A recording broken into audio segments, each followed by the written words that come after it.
I'm Eleanor Harper, 65, a widow who still sets an extra place at the table out of habit. And on Christmas Eve, my daughter-in-law handed me a card and told me to read it out loud. The tree blinked politely. The candles on the mantel guttered like they were embarrassed for me.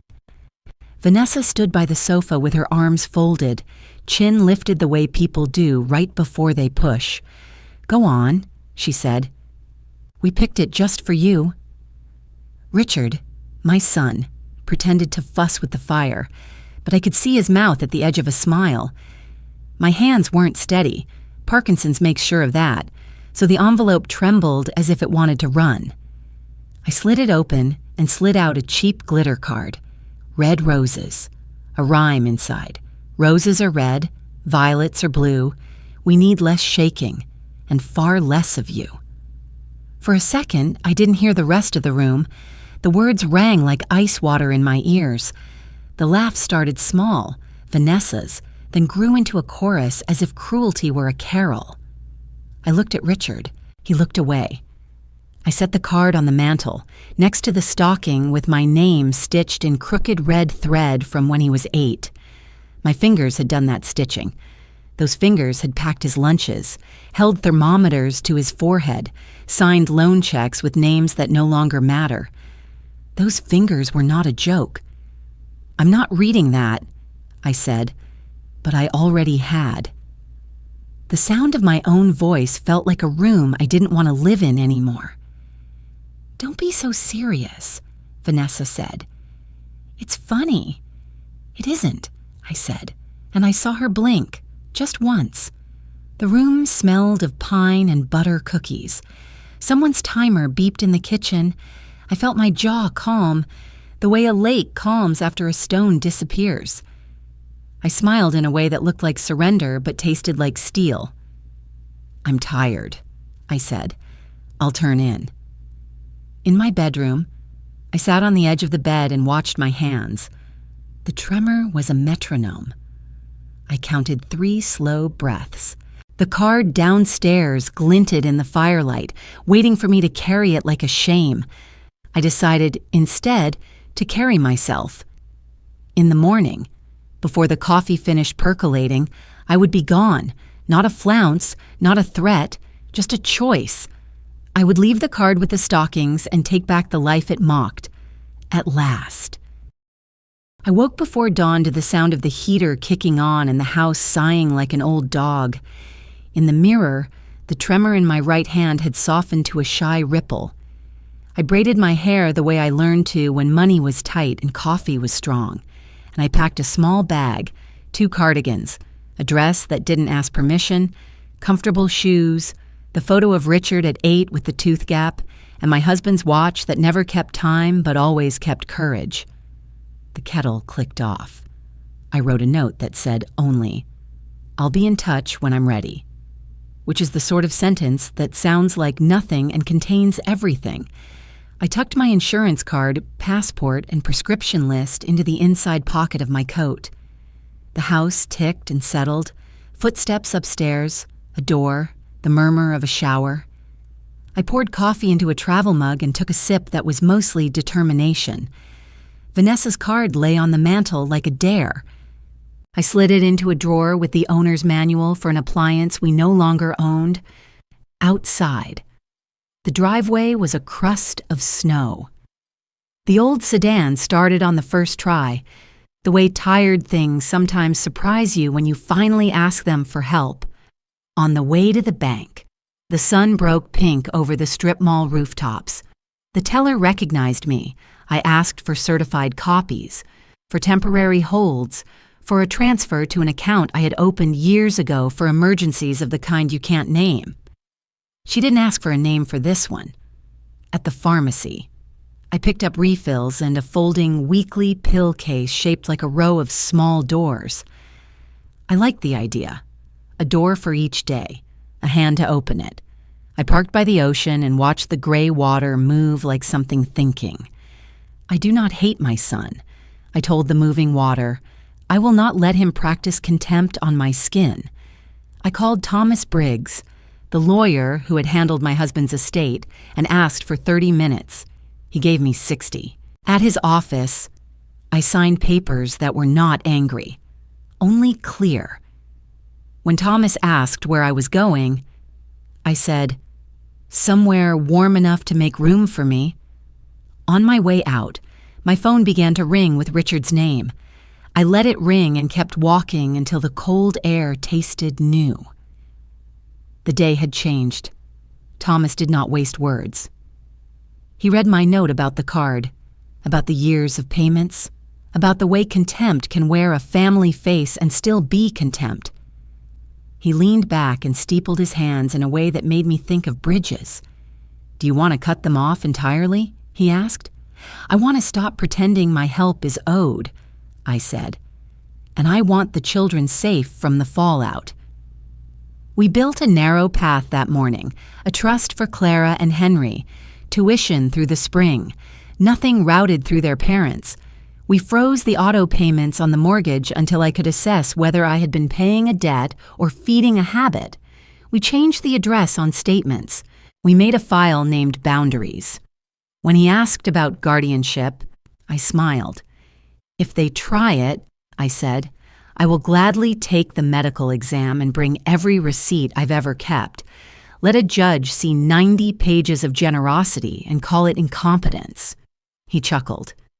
"They may still try," he said. "Be prepared for the noise." "I was raised on noise," I said, and he nodded. "At home." I moved the few photos I was taking into a small envelope, slid the rest into a drawer, and locked it. I booked a flight to Lisbon that left after midnight. I chose the window because I like to watch the dark release the wing.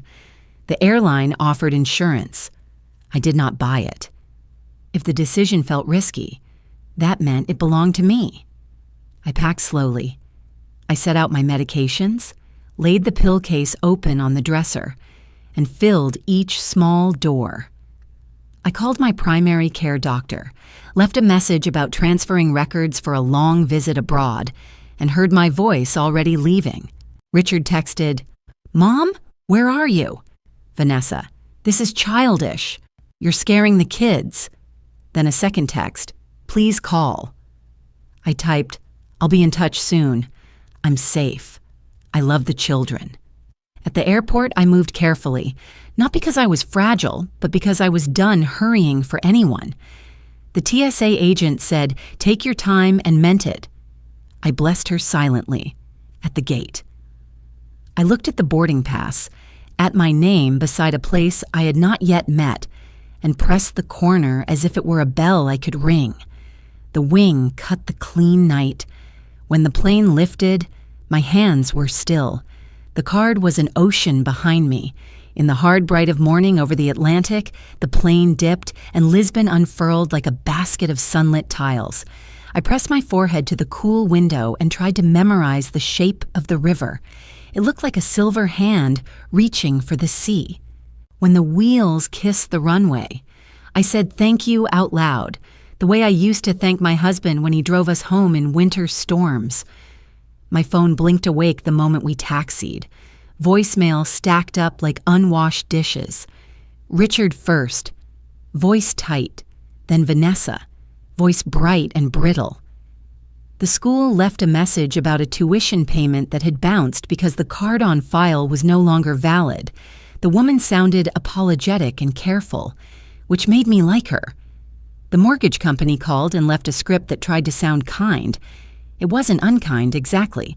It was a script about consequences. I listened to none of the messages twice. I texted Richard again. "I am safe. I will call soon. Please tell the children I love them." Vanessa texted, "You're humiliating us. You owe your family better than this." I typed and erased, then sent. Respect is not humiliation. Customs was simple. I smiled at the officer and answered questions about how long I would stay. "As long as it's good for me," I said. And he gave a soft laugh as if it were a good answer. Outside, taxis lined up like patient beetles. I gave an address for a small hotel I had chosen because the room had a balcony that faced the river. From the balcony, I could see the roof stacked like playing cards. The air smelled of coffee and warm stone. I unpacked slowly, slid the pillcase onto the nightstand, opened Monday even though it was Wednesday, and swallowed the tiny reminder that I was someone who kept promises to herself. Richard called again. I let it ring through and answered the next call, which was Clara. "Grandma, are you mad at me?" "Never," I said. "I am taking a trip to get strong. I'll send you a picture of a tram." "Okay," she said. "Daddy is mad. Adults get mad. It's not your job to fix it." When we hung up, I stood at the railing and let the light find my face. Then I powered the phone off. My small defiance was to give the day back to the day and not to the ringing. I breathed like I belonged. I found the apartment through a notice taped to a window with blue painter's tape, second-floor walk-up, a view that made up for the stairs, a small kitchen that had opinions about olive oil.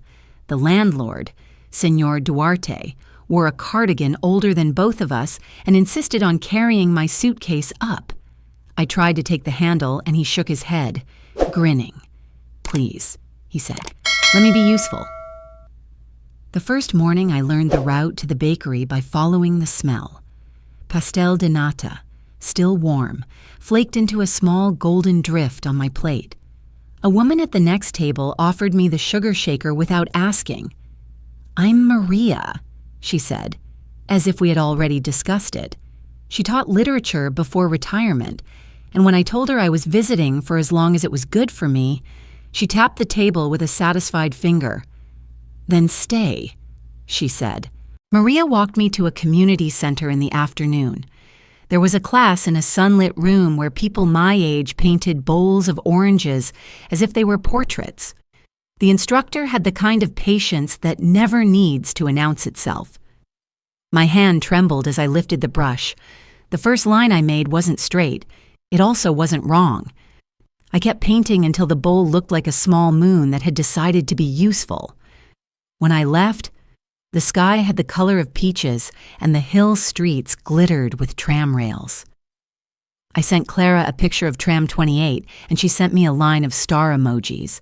And then, quickly, another text. "Mommy says you're being dramatic." "Are you sick?" I wrote back. "I am getting healthier by doing what keeps me safe." That is the truth. The tremor hid from me for an entire hour that evening.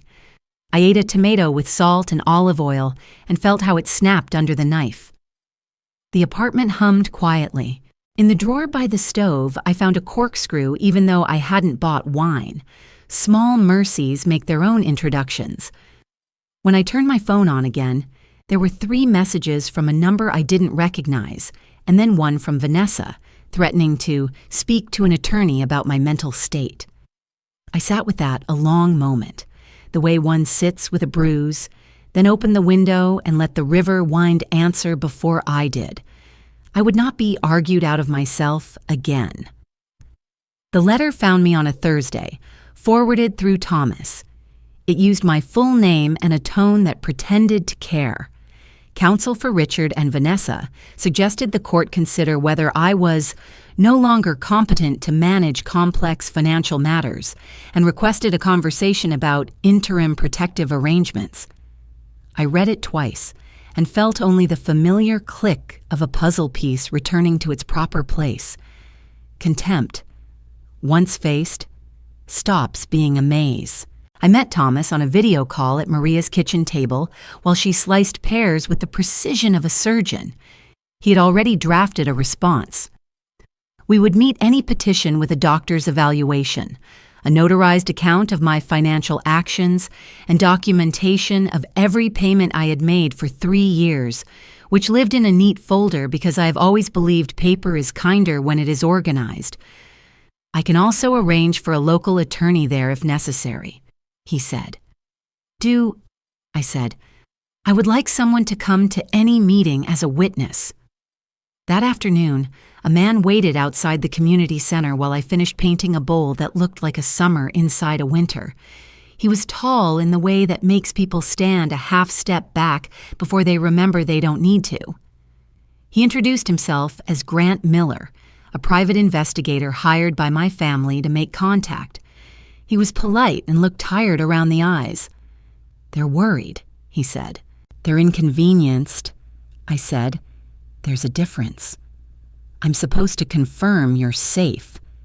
You just did." He nodded. "They want to talk, maybe on speaker, with me there." I considered the color I was using, a kind of stubborn orange.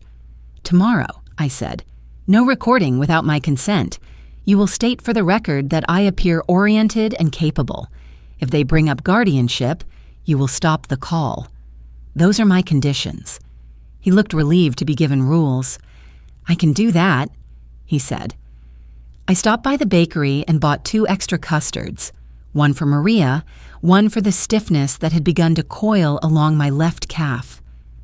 Back at the apartment, I opened the folder I had carried across an ocean and laid the receipts like small passports of kindness on the table. There was a line for the down payment on their house, for tuition, for insurance, for groceries flashed onto my card at midnight. Money tells a story. I let mine speak. It had been quiet too long already. We met in a cafe that smelled like oranges and espresso beans. Grant sat across from me with his phone face down. Maria insisted on coming and stationed herself 2 tables away with a novel. "Ready?" Grant asked. "I was ready at Christmas," I said. He put the call on speaker. Richard answered first, breathless. Then Vanessa with a voice pitched for the benefit of imagined listeners. "Mom," Richard said, "we're worried about you." "I am safe," I said. Grant will now state his observations. Grant cleared his throat as if a classroom had formed. Chairs scraped in the cafe. I watched a sunbeam climb his sleeve. Outside, bells. Ms. Harper appears oriented to time and place, is managing her own affairs, and has declined to disclose her exact address. She requested witness presence. "I can confirm she seems competent," Vanessa said. "This is unnecessary." "And the money," I said. "Let's be plain. Money you promised," she said. "Money I gave," I said. "Promises end when respect ends." "Mom, the kids are the reason," I said. "There is a trust now. Tuition will be paid from it directly to the school. Medical bills for Clara and Henry can be submitted to the trustee. None of it will pass through your accounts." Vanessa let out a small, incredulous sound. "You can't do that." "I have done that," I said. "Also, effective today, I am no longer paying your mortgage, insurance, or utilities. I will not be your quiet subsidy." Richard swore under his breath, something he used to get sent to his room for. "We'll have to sell," he said. "Adults adjust," I said. "We can go to court. We can argue you're not well. You just heard your investigator say otherwise," I said. "If you seek guardianship, understand this. My attorney will request a forensic accounting. A judge will see every transfer I've made. If I am as incapable as you claim, then those gifts may be challenged as invalid. In that case, you may need to return them." Silence can be musical when it finally arrives. In that breath, I sipped my coffee and let my hand rest on the table. It did not shake. "Mom, please." "The line between love and permission is not as thin as you think," I said. "I love the children. I do not permit you to use me." I nodded to Grant. He ended the call. He did not look triumphant, only relieved, like someone whose ears had stopped ringing. Maria closed her novel and came to my table when Grant left. She touched my wrist like you touch a railing after a storm, not to hold on, just to know it's there.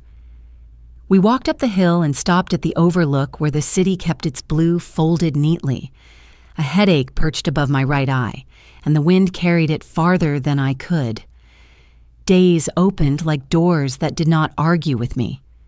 I learned the bus route by its smell, diesel and bakery air, and I knew which cobbles were likely to turn an ankle. I brought Maria a small plant in a chipped pot, and she pretended not to notice the chip. The class painted peaches that week. Mine came out a little bruised, which made it true. Clara sent a letter with her spelling words printed in a row in the margin like tiny soldiers. Responsibility, patient, boundary, dignity. She had drawn a tram and colored the windows blue. "I'm saving money," she wrote, "so I can buy my own ticket one day." I read that line 3 times and understood it as a small inheritance no court could alter. At night I cooked simply rice, greens, a piece of fish with lemon. Once, the tremor did not visit for almost 2 hours, and I laughed and cried at the same time, which used to embarrass me and now did not. I sent Thomas a thank you with a river photo. He texted a smile. One afternoon, the bakery radio played a carol, and I realized a month had passed since the card, which felt like something left in a coat I no longer wore. On the steps outside, a boy practiced guitar, missing notes bravely, and the whole block paused to listen. I thought of Richard at 8, the gap-toothed smile, and wished him a teacher who knew when to clap softly. For once, I keep a small stack of postcards on the table. When the light is good, I write to Clara and Henry about the tram bells and the way seagulls scold. I tell them I am learning to paint shadows as if they are evidence of light. When I finish, I fold my hands, notice if they are still or not, and thank them either way. The stockings remain where they are. I am where I am meant to be.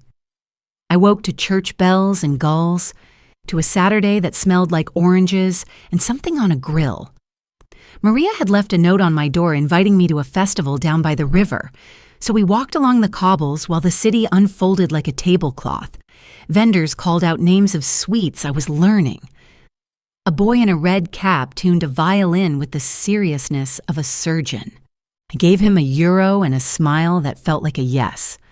By afternoon, the sky turned a blue that forgave things. My phone pulsed in my pocket. Richard, I let it go once, then answered the second time and said his name like I was setting down a glass. "Mom," he said, and the word carried sand. "Can you talk?" "I can," I said, "for a few minutes." "Are Clara and Henry with you?" "They're at a friend's." He hesitated. "I'm sorry about Christmas. I thought it was a joke. It wasn't." "No," I said. "It wasn't." Another breath. Then the thing he could not keep in. "We're behind. The house, the bills. Vanessa's looking for extra hours. I'm not proud of this." "I hear you," I said. "The trust will handle the children's needs. If you need to sell the house, sell it. I won't finance contempt or denial." He didn't argue. The streetcar bell rang as if offering punctuation. "I want to visit," he said finally, "with the kids, if that's allowed." "It's welcome," I said. "In the spring." "I'll send an address for a hotel nearby. We will meet in a public place the first day. We will speak kindly or not at all. If Vanessa comes, the same rules apply." He let out a small sound, relief or grief or both. "Okay," he said. "Thank you." When we hung up, I stood very still and waited to see if my hands shook. They did, a little like leaves with a breeze moving through them. I pressed my palms together and felt them quiet. Back at the apartment, I wrote Clara a postcard about the boy with the violin and drew a tiny tram in the corner. I told her boundaries are the rails that keep the car from tipping. I told her I was learning new songs. That night, the festival lights threaded the river like beads. The windows were open to evening. I set the card from Christmas in the freezer of my memory, where it can do no harm. The life it mocked is mine, and warm. Thank you for watching. If you enjoy these family drama and revenge stories, please subscribe and join me for more every day.